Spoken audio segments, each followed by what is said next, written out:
Oleh karena kemurahan Tuhan ku ada sampai hari ini. Dalam nama Bapa dan Putra dan Roh Kudus. Amin. Shalom Aleihim. Berjumpa lagi dengan saya pada perenungan hari ini, tanggal 28 September 2020. Menjadi yang terkecil di antara kita. Bacaan liturgi hari ini diambil dari kitab Ayub 1 ayat 6 sampai dengan 22 dan Injil Lukas 9 ayat 46 sampai 50. Saudara-saudaraku yang terkasih di dalam kasih Kristus, di dalam peradaban sejarah manusia, perselisihan, pertengkaran telah menjadi akrab sekali di dalam kehidupan manusia. Mulai dari hal sepele hingga yang super. Bila suatu ide tak kunjung mencapai mufakat, maka caci maki mulai berhamburan, sikut menyikut dihalalkan, bahkan saling membunuh. Perselisihan dapat terjadi di dalam keluarga, pertemanan, komunitas, bahkan di dalam komunitas gereja. Kenapa ini bisa terjadi, saudara? Injil hari ini dikisahkan tentang perselisihan antar para murid tentang siapakah terbesar di antara mereka. Mereka bukannya fokus bersama Yesus, namun mereka memperebutkan status unggulan, gelar murid Yesus. Gelar murid Yesus tidak cukup bagi mereka. Yang dibutuhkan adalah superlatif atau yang teratas, nomor 1. Tapi saudara-saudara, Yesus mengetahui pikiran para murid. Karena itu, Yesus mengambil seorang anak kecil dan menempatkannya di sampingnya. Dan berkatalah kepada mereka, barang siapa menyambut anak ini, ia menyambut aku. Dan barang siapa menyambut aku, ia menyambut dia yang mengutus aku. Karena yang terkecil di antara kamu sekalian, dialah yang terbesar. Lukas 9 ayat 47 sampai 48.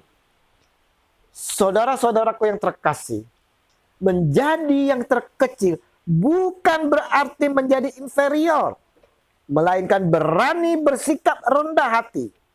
Seperti anak kecil yang selalu berserah diri pada orang tuanya, karena ia yakin orang tuanya tidak akan mencelakainya.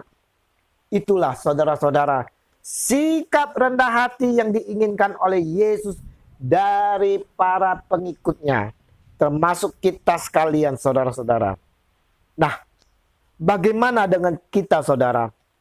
Adakah yang kita perebutkan, perselisihkan? Apa yang ingin kita cari dan kejar dalam pelayanan? Sebagai anak-anak Tuhan dan juga sebagai pelayan, dibutuhkan kerendahan hati. Kita harus introspeksi diri. Siapakah diri kita ini? Tanpa Yesus kita tak ada apa-apa, saudara-saudara.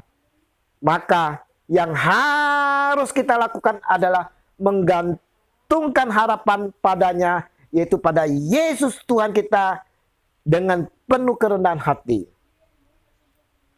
Perlu diketahui saudara-saudara, dewasa ini sikap rendah hati terkadang terlihat sebagai suatu anomali. Semua orang berusaha mencari, mengejar yang terbesar. Sedangkan menjadi yang terkecil dianggap orang gila. Dan orang-orang ini selalu memuluskan niat-niat mereka, kerap kali dengan siasat yang licik. Kita dapat lihat saudara-saudara, bagaimana calon-calon pemimpin, baik di dewan, bupati, wali kota, dan lain sebagainya. Mereka dengan cara licik mereka supaya mereka dapat diakui dan dapat dipilih. Dampak dari kelicikannya membuat orang lain menderita. Mereka selalu mengatasnamakan Tuhan Allah. Sesungguhnya hanya untuk kepentingan pribadi dan kelompok. Dunia tak mengenal akan perintah Yesus untuk menjadi seperti anak kecil atau menjadi bagian terkecil. Mereka menganggap semuanya itu hanyalah bualan, saudara-saudara. Maka tidak heran, saudara, dunia menjadi kacau, sering terjadinya perselisihan, pertengkaran, permusuhan. Bagaimana sikap kita sebagai anak-anak Tuhan? Bagaimana sikap kita sebagai anak-anak Allah? Apa yang harus kita perbuat, saudara? Yesus tak melarang kalau kita menjadi sosok pemimpin yang terdepan paling atas. Tapi yang terpenting, saudara-saudara, kita harus memiliki 3 kriteria.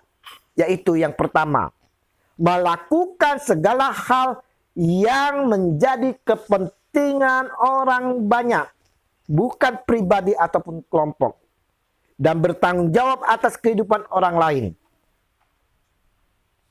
Lihat, kesuksesan pemimpin bukan terletak pada dirinya yang kaya, tetapi ketika orang yang dipimpinnya sejahtera dan merasakan buah kebaikan.